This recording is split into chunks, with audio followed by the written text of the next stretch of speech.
Hi guys, എല്ലാവർക്കും എൻ്റെ വീഡിയോയിലേക്ക് സ്വാഗതം. ഇത് പുതിയൊരു വീഡിയോ അല്ല കേട്ടോ. ഞാൻ ദുബായിൽ പോയ സമയത്ത് എടുത്തു വെച്ചിട്ടുണ്ടായിരുന്ന വീഡിയോ ആണ്. അപ്ലോഡ് ചെയ്യാൻ ലേറ്റായി പോയതാണേ.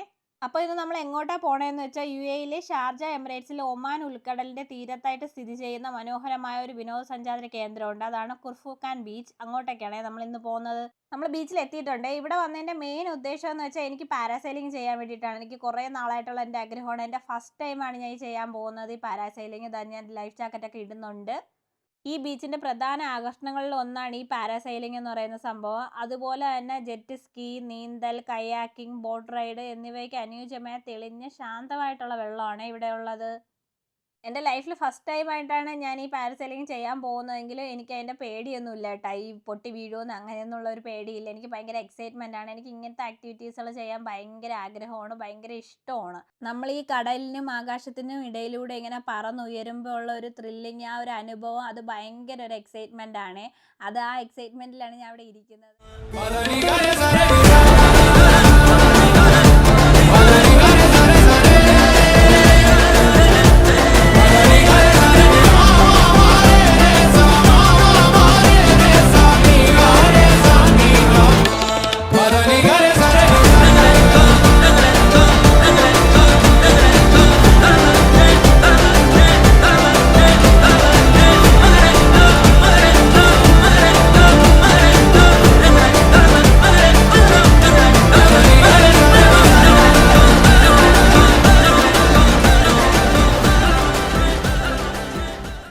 നമ്മൾ ഈ പാരസൈലിംഗ് ചെയ്യുന്ന സമയത്തുണ്ടല്ലോ, ചെറുതായിട്ടൊന്ന് കടൽ വെള്ളത്തിൽ മുക്കിയിട്ട് ഇങ്ങനെ വീണ്ടും ആകാശത്തേക്ക് പൊക്കി ഉയർത്താറുണ്ട്. പക്ഷേ എനിക്കത് ചെയ്തില്ല. കാരണം എന്ന് വെച്ചാൽ എൻ്റെ ഉടുപ്പ് മൊത്തം നനയ്ക്കാൻ എനിക്ക് താല്പര്യമില്ലായിരുന്നു. മോനെ എടുക്കണമെന്നുള്ളതുകൊണ്ട് തന്നെ ഞാൻ പിന്നെ ഉടുപ്പൊന്നും നനച്ചില്ല. ഇനി വെള്ളത്തിൽ നീന്താൻ ഇറങ്ങുമ്പോൾ ഉടുപ്പ് നനയ്ക്കാമെന്നൊക്കെ വിചാരിച്ചിട്ടുണ്ടായിരുന്നു. ഇപ്പം ഞാൻ തിരിച്ച് വന്നുകൊണ്ടിരിക്കുകയാണ്. ആകാശത്തിൻ്റെ ആ കാഴ്ചയുണ്ടല്ലോ, ഇത്രയും പൊങ്ങി ആകാശത്ത് നിന്നിട്ട് കടലും കടൽ തീരത്തുള്ള ആ കാഴ്ചകളൊക്കെ കാണാൻ നല്ല രസമുണ്ടായിരുന്നു കേട്ടോ. അത് കഴിഞ്ഞിട്ട് അവർ പതുക്കെയാണ് താഴോട്ട് ഇറക്കുന്നത്. ബോട്ടിലോട്ട് നമ്മൾ അടുപ്പിച്ച് ബോട്ടിനകത്തോട്ട് ഇറക്കും. ചെറിയൊരു കുലുക്കമുണ്ട്, പക്ഷേ അത് പേടിക്കാനൊന്നുമില്ല. അവർ കറക്റ്റായിട്ട് നമ്മൾ ലാൻഡ് ചെയ്യിച്ചോളും. ചേട്ടായി ഒരു തവണ ഇത് ചെയ്തിട്ടുള്ളതുകൊണ്ടാണ് പിന്നെയും ചെയ്യാൻ എൻ്റെ കൂടെ വരായിരുന്നത്. ഇല്ലെങ്കിൽ നമുക്ക് 2 പേർക്ക് കപ്പിളായിട്ട് ഇങ്ങനെ ചെയ്യാൻ പറ്റും. ഇപ്പം ഞാൻ ഒരാൾ മാത്രമല്ലേ ഇതിൽ പോയത്. ഇതുപോലെ 2 പേർക്ക്, ഹസ്ബൻഡ് ആൻഡ് വൈഫോ അല്ലെങ്കിൽ അല്ലാതെ 2 പേർക്ക് പെയറായിട്ട് ഇരുന്ന് ഇങ്ങനെ പോകാൻ പറ്റും. അതാണ് ആ ബാക്കിൽ ഞാൻ കാണിച്ചത്. അവർ 2 പേരും അങ്ങനെ പോകണ കണ്ടില്ലേ. പക്ഷെ മോനുള്ളതുകൊണ്ടാണ് പിന്നെ ഞാൻ ചേട്ടായിനെ നിർബന്ധിക്കായിരുന്നത്. അല്ലെങ്കിൽ ഞാൻ അടുത്ത ആക്ടിവിറ്റി ചെയ്യാനായിട്ട് ഇറങ്ങിയിട്ടുണ്ട്, ജെറ്റ് സ്കീ. ഞാൻ വിചാരിച്ചത് ഈ വെള്ളത്തിൽ കൂടെ നമ്മളിൽ സ്കൂട്ടി ഓടിക്കുന്ന പോലെ ഇതങ്ങ് ഓടിച്ച് സ്മൂത്തായിട്ട് പോകാൻ പറ്റുമെന്നാണ്. പക്ഷെ ഒരിക്കലും അല്ല. ഇത് ഓടിച്ചപ്പോഴാണ് എനിക്ക് ഇതിൻ്റെ ബുദ്ധിമുട്ട് മനസ്സിലായത്. അതുമല്ല, ഇവർ പിന്നെ ഇതിനെക്കുറിച്ച് കുറേ കാര്യങ്ങളുടെ പറഞ്ഞായിരുന്നു. ഇതിങ്ങനെ കമന്നു പോയാൽ നമ്മൾ വേഗത കൂട്ടുമ്പോൾ ഇത് കമന്നു പോകും. അങ്ങനെ കമന്നു പോയാൽ എഞ്ചിനിലൊക്കെ വെള്ളം കയറും. അങ്ങനെ വെള്ളം കയറുകയാണെങ്കിൽ ഞങ്ങൾ അങ്ങോട്ട് പൈസ കൊടുക്കേണ്ടി വരുമെന്നൊക്കെ പറഞ്ഞിട്ട് പേടിപ്പിച്ചും കൂടെ വെച്ചിട്ടുണ്ടായിരുന്നു. അതുകൊണ്ട് തന്നെ ഞാൻ ഇത് ഓടിക്കുന്ന സമയത്ത് ഒരു ട്രെയിനറിൻ്റെ സഹായം കൂടെ എടുത്തിട്ടാണ് ഞാൻ ഇത് ഓടിച്ചത്. ഈ സാധനം ഓടിക്കാൻ നല്ല ബുദ്ധിമുട്ടാണ്. ഇത് ഇനി ഞാൻ ആദ്യമായിട്ട് ഓടിക്കുന്നതുകൊണ്ടാണെന്ന് അറിഞ്ഞൂടാ. ബാക്കിയുള്ളവരൊക്കെ നല്ല സ്പീഡിനൊക്കെ ഓടിച്ച് പോകണുണ്ടായിരുന്നു. എനിക്ക് ഇത്തിരി നല്ല പാടായിരുന്നു. നല്ല ആരോഗ്യം വേണം, എന്നാലേ ഇത് നല്ല സ്പീഡിന് ഓടിച്ച് പോകാൻ പറ്റൂ. ഞാൻ ഈ വീഡിയോ എഡിറ്റ് ചെയ്യുന്ന സമയത്ത് ബാക്ക്ഗ്രൗണ്ടിൽ എൻ്റെ ചേട്ടനാണ് ഈ വീഡിയോ ഒക്കെ എടുത്തത്. പുള്ളിക്കാരൻ കളിയാക്കുന്ന കുറേ ഇതൊക്കെ ഉണ്ടായിരുന്നു കേട്ടോ. എന്താ ഇവൾ ആക്റ്റീവയാണോ ഓടിച്ചുകൊണ്ട് പോകണമെന്ന്. കാരണം ഞാൻ ആ രീതിക്കായിരുന്നു ആക്സിലേറ്റർ കൊടുത്ത് പോകണം. എനിക്ക് സ്പീഡിൽ കൊടുക്കാൻ പേടിയായിരുന്നു. ഈ വെള്ളം എല്ലാം കൂടെ മുഖത്ത് തെറിക്കും. അതുമല്ല, സ്പീഡിൽ പോകുമ്പോൾ ബാലൻസ് കിട്ടുന്നില്ല. എനിക്ക് പതുക്കെ പോകുമ്പോഴേ ബാലൻസ് കിട്ടുന്നുള്ളൂ. ഇവിടെ ഒരാൾ കളിക്കുവാണ്. എൻ്റെ പൊന്നൂസിനെ, എൻ്റെ ചേട്ടൻ്റെ കൂട്ടുകാരനാണ്. ആളെ എടുത്തിട്ട് വെള്ളത്തിലൊക്കെ മുക്കി അവിടെ എൻജോയ്മെൻറ്റ് ചെയ്യുകയാണ്. അത്രയ്ക്ക് സന്തോഷമുള്ള തുള്ളി കളിക്കുകയാണ്. ഞാനില്ലല്ലോ, ഞാൻ ആ വണ്ടി ഓടിക്കാൻ പോയേക്കല്ലേ. ആ നേരം കൊണ്ട്, കിട്ടിയ സമയം കൊണ്ട് തലയും ഉടുപ്പും എല്ലാം നനച്ച് വാരിയിട്ടുണ്ടവൻ. കുറച്ച് നേരം ജെറ്റ് സ്കീ ഓടിച്ചപ്പോഴത്തേക്ക് അതിൻ്റെ ഒരു ടെക്നിക്ക് എനിക്ക് പിടികിട്ടിയിട്ടുണ്ടായിരുന്നു. പിന്നെ ഇടയ്ക്കിടയ്ക്ക് ഞാൻ സ്പീഡൊക്കെ കൂട്ടി ഓടിക്കുന്നുണ്ടായിരുന്നു. നമുക്ക് പേടിക്കാനൊന്നുമില്ല കേട്ടോ. നമ്മൾ ആ കൈത്തണ്ടയിൽ ഇങ്ങനെ സുരക്ഷാ കയറ് ബന്ധിപ്പിച്ചിട്ടുണ്ട് ജെറ്റ് സ്കീ ആയിട്ട്. അപ്പം നമ്മൾ വെള്ളത്തിലോട്ട് വീണ് മുങ്ങിപ്പോവുകയാണെങ്കിൽ ജെറ്റ് സ്കീ അപ്പം തന്നെ ഓഫാവും.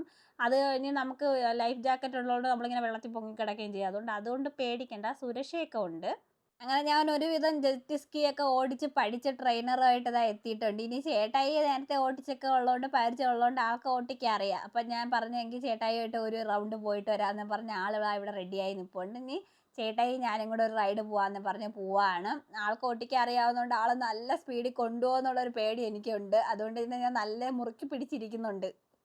മുഖത്തേക്ക് അടിച്ചു കയറുന്ന തണുത്ത കടൽക്കാറ്റും കടൽ വെള്ളത്തിൻ്റെ ചാറ്റൽ മഴ പോലെ വീഴുന്ന തുള്ളികളും യാത്ര നല്ല രസമാക്കും കേട്ടോ. അതുപോലെ തന്നെ കടലിന് നടുവിലൂടെ വലിയ വേഗത്തിൽ നമുക്ക് ഇഷ്ടമുള്ള ദിശയിലേക്ക് വണ്ടി തിരിച്ച് പായുമ്പോൾ കിട്ടുന്നൊരു സ്വാതന്ത്ര്യം ഉണ്ടല്ലോ, അതൊരു വേറൊരു ഫീൽ തന്നെയാണ്. ആദ്യമായിട്ട് ഇത് ഓട്ടിക്കുന്ന ആരെങ്കിലും ഉണ്ടെങ്കിൽ ഞാൻ ചെറിയൊരു ടിപ്പ് പറഞ്ഞുതരാമേ. നമ്മൾ ആദ്യം പതുക്കെ ആക്സിലേറ്ററിൽ നൽകി മുന്നോട്ട് പോവുക. വണ്ടിയുടെ കൺട്രോൾ മനസ്സിലാക്കി കഴിഞ്ഞാൽ പതിയെ വേഗത കൂട്ടി കടലിലെ തിരമാലകളെ ആസ്വദിക്കാൻ പറ്റും കേട്ടോ.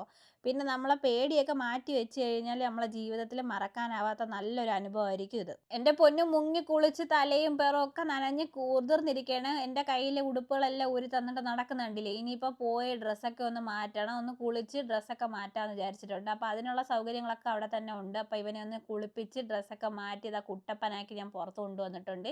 കുർഫുഖാൻ ബീച്ചിൻ്റെ അടുത്ത് തന്നെ ഒരു ഐലൻഡ് ഉണ്ട് കേട്ടോ. ബീച്ചിൽ നിന്ന് ചെറിയ ബോട്ട് യാത്ര വഴി എത്തിച്ചേരാവുന്ന ദ്വീപാണ് ഷാർക്ക് ഐലൻഡ്. നമുക്ക് ആ ഷാർക്ക് ഐലൻഡിൽ വെച്ചിട്ട് സ്കൂബ ഡൈവിങ്, സ്നോർക്കലിംഗ് ഒക്കെ ചെയ്യാൻ പറ്റും കേട്ടോ. പവിഴപ്പുറ്റുകളും കടൽ ജീവികളെയൊക്കെ കാണാൻ പറ്റുമായിരുന്നു കേട്ടോ ഐലൻഡിൽ പോയിരുന്നെങ്കിൽ. പക്ഷെ എനിക്ക് പോകാൻ പറ്റിയില്ല. അപ്പോൾ ഇനി പോവുകയാണെങ്കിൽ അവിടെ പോകണമെന്ന് എനിക്കുണ്ട്.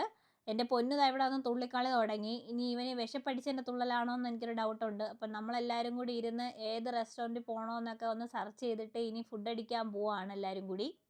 അങ്ങനെ നമ്മൾ റെസ്റ്റോറൻറ്റ് മുന്നിൽ എത്തിയിട്ടുണ്ട്. പക്ഷെ ഒരു ക്യൂ ആയിരുന്നു. കാരണം എന്ന് വെച്ചാൽ അകത്ത് നല്ല തിരക്കുണ്ടായിരുന്നു, സീറ്റിംഗ് ഇല്ലായിരുന്നു. അതുകൊണ്ട് നമ്മൾ കുറച്ച് നേരം വെളിയിലൊക്കെ നിന്നിട്ടാണ് പിന്നെ അകത്ത് കയറിയത്. ആദ്യം തന്നെ സൂപ്പാണ് പറഞ്ഞത്. എൻ്റെ പൊന്നൂസിന് സൂപ്പ് പിന്നെ പണ്ടേ ഇഷ്ടമായതുകൊണ്ട് അവ അത് കുടിക്കും. അവന് ക്രീമി സൂപ്പ് എന്തോ ആണ് പറഞ്ഞത്. അവനത് ഭയങ്കര ഇഷ്ടമാണ്. ചെറിയൊരു മധുരമൊക്കെ ആയിട്ട് അവ അത് കുടിച്ചോളും. പിന്നെ ഈ കാണുന്നത് അതെന്താണെന്ന് എനിക്ക് വലിയ പിടിയില്ല. അതിൻ്റെ പേരെന്താണെന്നൊന്നും എനിക്കറിയില്ല. ഇവരെല്ലാവരും കൂടി ഓർഡർ ചെയ്തതാണ്. ഇത് മീറ്റാണ്. ഇത് മട്ടൺ ആണെന്നാണ് എനിക്ക് തോന്നുന്നത്. മട്ടനും റൈസ്, ബിരിയാണിയുടെ റൈസുമാണ് എന്നാണ് എൻ്റെ ഒരു ഊഹം. പക്ഷേ എനിക്ക് അത്ര വലിയ അങ്ങ് ഇഷ്ടപ്പെട്ടില്ല. എനിക്ക് ആ എരിവുള്ളതാണ്, നാട്ടിലതാണ് എനിക്ക് കൂടുതൽ ഇഷ്ടം. അതൊക്കെ കഴിഞ്ഞിട്ട് ഐസ്ക്രീം പറഞ്ഞിട്ടുണ്ടായിരുന്നു. ഐസ്ക്രീം നല്ല സൂപ്പറായിരുന്നു. അത് എൻ്റെ പൊന്നൂസിനും ഇഷ്ടപ്പെട്ട്, എനിക്കും ഇഷ്ടപ്പെട്ട്. വീഡിയോ എടുക്കട്ടെടാ ഒത്തി ഇങ്ങോട്ട് നോക്കട്ടെ എന്ന് പറഞ്ഞിട്ട് പോലും അവൻ നോക്കുന്നുണ്ടായിരുന്നില്ല. അവൻ്റെ കോൺസെൻട്രേഷൻ മൊത്തം ഐസ്ക്രീമിലായിരുന്നു. അത് മാത്രം കുടിക്കുന്ന രീതിയിലായിരുന്നു അവൻ ഇരുന്നിട്ടുണ്ടായിരുന്നത്. അത് കഴിഞ്ഞ് അവിടെ നിന്ന് നമ്മൾ ഇറങ്ങിയിട്ടുണ്ടായിരുന്നു റെസ്റ്റോറൻറ്റ്. ഇനി നമുക്ക് നേരെ ഇവിടെ നിന്ന് നേരെ കുർഫുഖാൻ ബീച്ച് വന്ന ഷാർജയിൽ നിന്ന് നേരെ നമുക്കിനി ദുബായിലോട്ട് പോകണം. അത് 1.5 മണിക്കൂറിലത്തെ യാത്രയുണ്ട്. അപ്പോൾ നമ്മളിവിടെ നിന്ന് തിരിക്കാൻ പോവുകയാണ്. ഇനി നേരെ എത്തിയിട്ട് വീട്ടിൽ ചെന്നിട്ട് ഒരു ഉറക്കം. അതാണ് ക്ഷീണിച്ച് നമ്മളെല്ലാ ആക്ടിവിറ്റീസുകളൊക്കെ ചെയ്ത് ഫുഡൊക്കെ കഴിച്ച് ക്ഷീണിച്ചാണ് എത്തിയിട്ടുള്ളത്. അപ്പോൾ ഇനി ഒരു സുഖ ഉറക്കം. അപ്പോൾ ഇത്രയേ ഉള്ളൂ എൻ്റെ വീഡിയോസൊക്കെ ഇഷ്ടമാണെങ്കിൽ ലൈക്ക് ചെയ്യുക, ഷെയർ ചെയ്യുക, സബ്സ്ക്രൈബ് ചെയ്യുക.